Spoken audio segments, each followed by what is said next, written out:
সেদিন আমরা চলে যাচ্ছিলাম কোচবিহারে। ধূপগুড়ি থেকে বৃষ্টি ভেজা সুন্দর ঠান্ডা ওয়েদার নিয়ে চলেছিলাম কোচবিহারের দিকে, কিন্তু কোচবিহারে ঢুকে যা গরম, এখানে যা মালদার অবস্থা, তাই ওখানে কোচবিহারের অবস্থা। প্রথমেই চলে গিয়েছিলাম মদনমোহন মন্দিরে, সেখানে তখন পুজো চলছিল আর একটু অপেক্ষা করলেই আমরা ভোগ নিতে পারতাম, কিন্তু গরমের ঠেলায় আর দাঁড়ানো যাচ্ছিল না। মন্দিরের বারান্দাটাতেই যতটুকু আরাম পাওয়া যাচ্ছিল। এই যে সামনের দিঘিটা, বিকেলের দিক হয়তো গেলে এখানে ভালোই লাগতো, দুপুর জন্য ভীষণ গরম ছিল। দিঘি থেকে চলে গিয়েছিলাম সাগর দিঘির পাড়ে। সাগর দিঘির পাড়েও নামা হয়নি, আসলে বিকেল হলে হয়তো খুব ভালো লাগতো এগুলো জায়গায় ঘুরতে। এই যে রাজার বাড়ি, দূর থেকে দেখা যাচ্ছে কি সুন্দর। চলো ঢোকা যাক।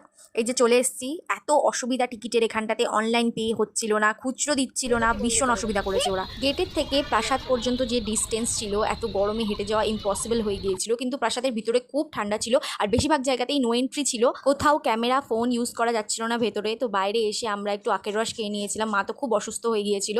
আমার আর বোনের খুব একটা অসুবিধা হয়নি ওখানে, কিন্তু মা গরমে খুব অসুস্থ হয়ে গিয়েছিল। আখের রসের পর আমরা একটু মোমো খেয়ে নিয়েছিলাম।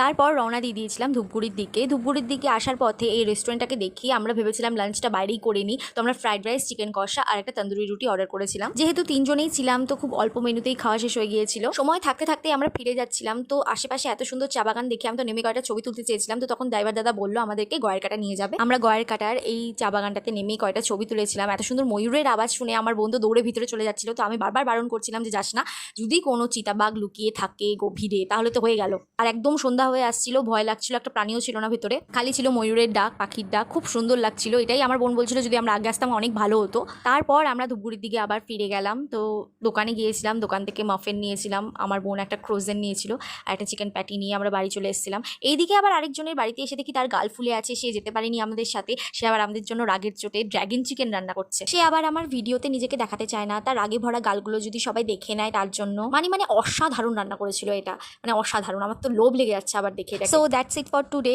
আমার ভিডিও যদি ভালো লেগে থাকে তাহলে লাইক, কমেন্ট